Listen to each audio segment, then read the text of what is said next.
70,000 80,000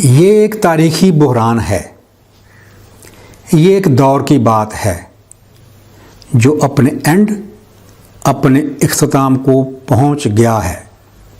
الوداع۔ الحمدللہ، اللہ کا شکر ہے۔ اب تک فوج اول اور سیاست دوم رہی ہے، اور سب سے نیچے پاکستان کے لوگ دبے رہے ہیں۔ سسٹم فوج اور سیاست کا رہا ہے، اور دونوں ملک کی غلط سمت پر ہمیشہ ایک پیج پر رہے ہیں۔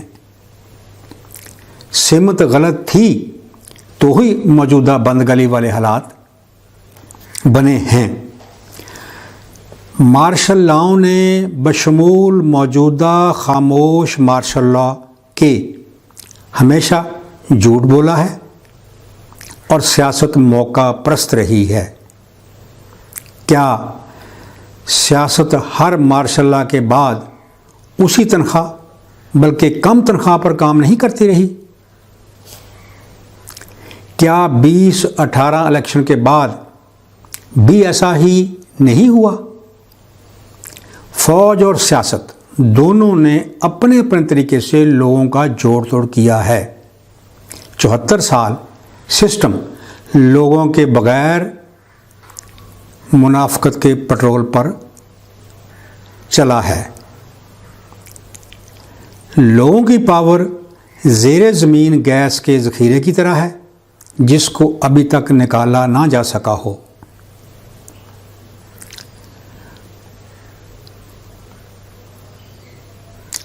ہر مارشل لاء کے پیچھے اقلیتیں رہی ہیں، اور ان میں ہر پھلدار شاخ پر موجود اردو پارٹی اور قادیانی رہے ہیں۔ میں کنفرم کر سکتا ہوں کہ ایوب خان کے 1953 کے لاہور مارشل لاء اور 1958 کے ملک گیر مارشل لاء دونوں میں قادیانی آگے آگے تھے، اور مشرف مارشل لاء میں تو قادیانی مشرف کو اسرائیل تک لے گئے۔ میں نے 1993 میں انڈیا پاکستان ناامن پر لکھا جب جنرل باجوہ میجر یا لیفٹیننٹ کرنل ہوں گے۔ Internally, Pakistan is in a state which cannot be termed settled, while externally thousands of kilometers of our eastern borders remain closed as if the world on the other side ends there. We are very near to a dead end. یعنی اندرونی طور پر پاکستان کے معاملات طے شدہ نہیں ہیں، جبکہ بیرونی طور پر ہزاروں کلومیٹر کی ہماری مشرقی سرحد اس طرح بند رہتی ہے جیسے اس پار دنیا ہی ختم ہو جاتی ہے۔ ہم بند گلی کے آخری سرے کے بالکل قریب ہیں، اور اب میں کہتا ہوں کہ ہم بند گلی کے آخری سرے کو چھو رہے ہیں، پیچھے جا نہیں سکتے۔ دائیں بائیں راستے بند ہیں۔ یہ اردو پارٹی کا سسٹم جس کی بنیاد منافقت، ہیرا پھیری اور انڈیا دشمنی پر رکھی گئی تھی، ہمیں یہاں لے آیا ہے۔ انڈیا پاکستان امن بنیاد ہے پاکستان کے لوگوں کی پاور پر پاکستان کو کھڑا کرنے کی۔ اس کے بعد ورلڈ پاور بننے کا کام شروع ہوتا ہے۔ یہ کہ اس کام میں رکاوٹیں نہ آئیں، اردو پارٹی کا ریاست میں جو بہت عمل دخل ہے اس کو کم کرنا ضروری ہوگا۔ یہ کلیدی اسامیوں پر جتنا کم نظر آئیں پاکستان کے لیے اتنا ہی اچھا ہوگا۔ مزید ان کو رائے عامہ میں دخل اندازی سے منع رکھنا بہت ضروری ہوگا۔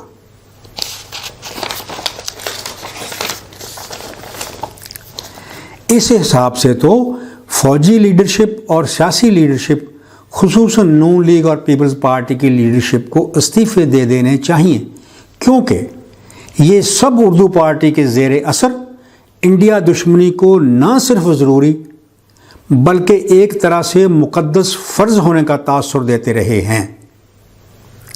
لیکن ہم یہ جانتے ہیں کہ ان پارٹیوں کے لیڈروں نے شملہ معاہدہ اور لاہور ڈکلیریشن پر دستخط کیے تھے، لہٰذا ان سے احتیاط کے ساتھ خیر کی توقع رکھی جا سکتی ہے، بشرطے کہ چوکس رہا جائے۔ جو لوگ اس وقت پاور میں ہیں یہ سیاسی لیڈرشپ نہیں ہے، یہ کوئی الگ سی شے ہے۔ یہ کیا شے ہے، میں اس کی تشخیص بہت پہلے 2014 میں کر چکا ہوں، آپ انہیں نظر انداز کر دیں۔ اگر پاکستان میں پارٹی سسٹم چل سکتا تھا تو وہ وقت اردو پارٹی نے ضائع کروا دیا۔ اب ہماری مجبوری بن گئی ہے کہ ہم ملک میں صرف ایک سیاسی پارٹی کا سوچیں جو ملک کے ہر گاؤں اور بستی سے لے کر شہروں تک سب کی نمائندہ ہو، اور ایسا کرنا ممکن ہو گیا ہے۔ ہم اس پارٹی کو فی الحال امن پارٹی کہہ سکتے ہیں۔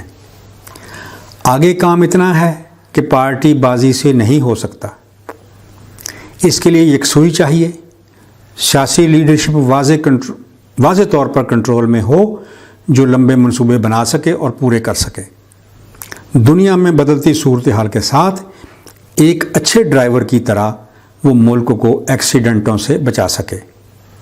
پاکستان کے بند گلی کے آخر تک پہنچ جانے میں اور راستے بند ہونے کو کیا فوجی اور سیاسی لیڈرشپ صحیح دیکھ سکتی ہیں؟ میں اس پر کچھ نہیں کہتا، میری ذمہ داری ہے، لہذا میں محتاط رہوں گا۔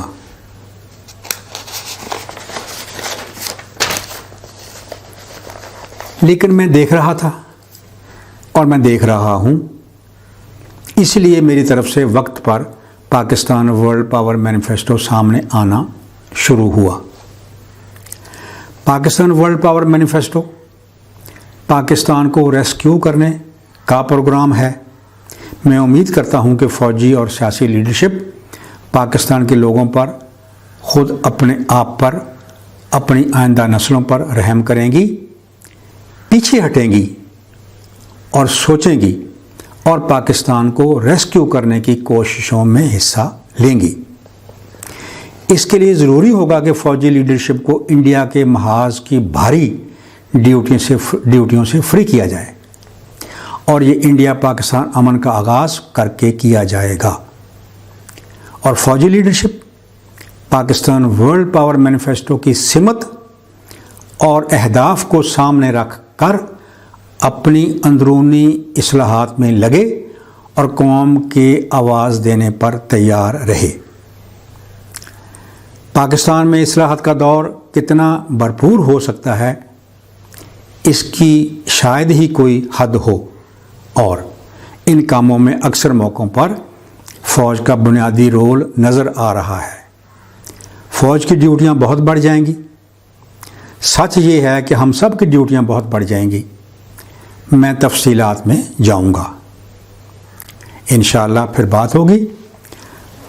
پاکستان عالمی پاور، سندھی بلوچی پشتو پنجابی پاکستان زندہ باد، اسرائیل مرد آباد، اسرائیل مرد آباد، اسرائیل مرد آباد۔